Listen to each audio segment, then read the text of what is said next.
साली हूँ। बचपन में दुबली और मरियल भी थी। गोरा रंग पिताजी की कमजोरी थी।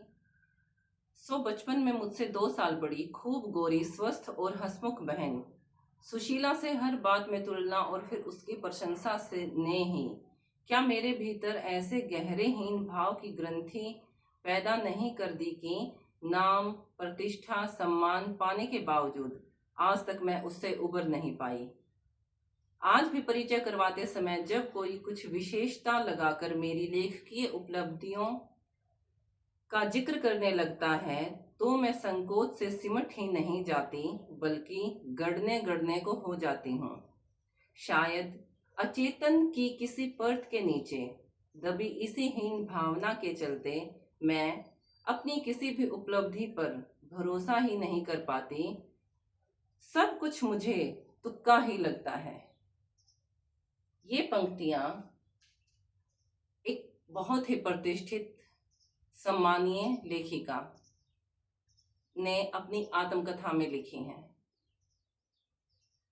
इन पंक्तियों का जो भाव है, जो उन्होंने बताया, ये क्या है? हम इसे रोजमर्रा की जिंदगी में अपने घर में देखते हैं पर कभी महसूस नहीं करते। क्यों नहीं करते? क्योंकि हमें लगता है कि ये तो सामान्य बातें हैं। पर ये सामान्य बातें किसी भी बच्चे के लिए उसके जीवन का सबब है। देखो लेखिका ने क्या क्या बोला कि मैं इतनी प्रतिष्ठित होने के बावजूद मैं कभी, जब भी मेरी उपलब्धियों के बारे में जिक्र किया जाता है तो मैं शर्म से संकुचित हो जाती हूँ, सिमट जाती हूँ। मैं अपनी किसी उपलब्धि पर विश्वास ही नहीं कर पाती। मुझे लगता है कि ये मैंने नहीं किया, ये तुक्का है। जो व्यक्ति इतनी ऊंचाई पर पहुंच गया वो आज भी अपना वो विश्वास नहीं पा सका। क्यों? क्योंकि उसका जो बचपन है, उस बचपन में हमेशा उसकी तुलना की गई और तुलना के दौरान उसी को कमतर बताया गया। अब जो ये डेली लाइफ में होने वाली चीजें हैं कि हमारे पास हमारे 2 बच्चे होते हैं या 3, और हम तुलना करते हैं कि बेटा बेटी जैसा क्यों नहीं है, बेटी इतने घंटे लगातार पढ़ती है, बेटा तो इतने घंटे नहीं पढ़ता। या बेटे हैं तो एक बेटा बड़े अच्छे से काम करता है, सारी बात मानता है, और एक बेटा इधर उधर खेलता रहता है, बातें नहीं मानता। अब वो तो अलग अलग बच्चे हैं ना, यूनिक पर्सनैलिटी है तो यूनिक ही होगा सब कुछ, विचार भी यूनिक होंगे, काम करने का तरीका भी यूनिक होगा, दोनों का एक जैसे कैसे होंगे? पर हम सोचते हैं कि वो इसके जैसा क्यों नहीं पढ़ता, वो इसके जैसा क्यों नहीं खेलता, ये एक बच्चा टाइम पे उठता है वो टाइम पे क्यों नहीं उठता, एक को बात एक बार बताने में समझ में आती है, दूसरे को बार बार क्यों बतानी पड़ती है।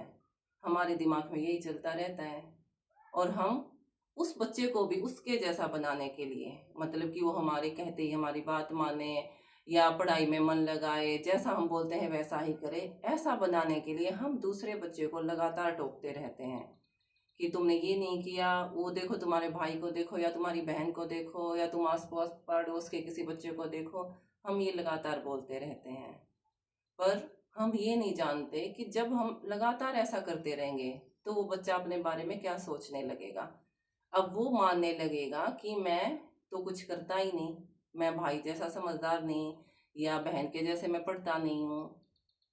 वो यही सोचता रहता है। अब वो जो भी था, बहुत हंसमुख बच्चा, बहुत खेलने वाला बच्चा, या जिस भी तरीके से वो बढ़ रहा था, अब हर एक की तो स्टेज भी अलग अलग होती है काम करने की, अचीवमेंट की। तो अब वो उस स्टेज तक पहुंचा भी नहीं है। शायद वो कुछ बड़ा भी अचीव कर ले पर वो वहां तक पहुंचा ही नहीं, और हम उससे पहले ही उसको बताने लगते हैं कि तुम ऐसा नहीं करते, तुम ऐसे नहीं हो, और तुम्हारे अंदर ये कमियां हैं। सोचिए, इतनी बड़ी लेखिका, वो भी इतने ऐसी इतनी प्रतिष्ठा पाने के बाद भी ऐसी बातें बोलती है कि मैं अपनी उपलब्धियों पर भरोसा नहीं कर पाती, मुझे ये सब तुक्का लगता है। तो एक साधारण व्यक्ति, हम सब लोग साधारण ही तो हैं, इतना मान सम्मान, इतनी प्रतिष्ठा, इतना नाम हम में से पता नहीं किसी का होगा या नहीं होगा, या हमारे बच्चों का होगा या नहीं। अगर वो एक आम आदमी बनकर जिएगा तो वो इतना, मतलब कैसे अपने अंदर विश्वास जगा पाएगा? जब एक उपलब्धियों वाला आदमी भी बोलता है कि मेरा विश्वास डगमगा जाता है, तो एक साधारण व्यक्ति का विश्वास तो फिर कहीं पे रुकेगा ही नहीं, डगमगाने की तो बात ही नहीं है। अगर वो अपना विश्वास खो ही देगा पूरी तरह, तो आप सोचिए आने वाली पीढ़ियों में और उसके आगे, अब ये तो उसके लेवल तक की बात थी, फिर जब वो उससे आगे और जाएगा, तब वो अपने बच्चों के अंदर भी कैसे विश्वास पैदा कर पाएगा। तो हम ये तुलना ना करें, कोई नहीं, हमारा एक बच्चा ऐसा है दूसरा वैसा है, दोनों ही अलग हैं और दोनों को उतना ही प्यार, उतना ही मान सम्मान घर में मिले, दोनों के लिए उतनी ही तारीफें हों, इस बात का हमें ध्यान रखना है। धन्यवाद।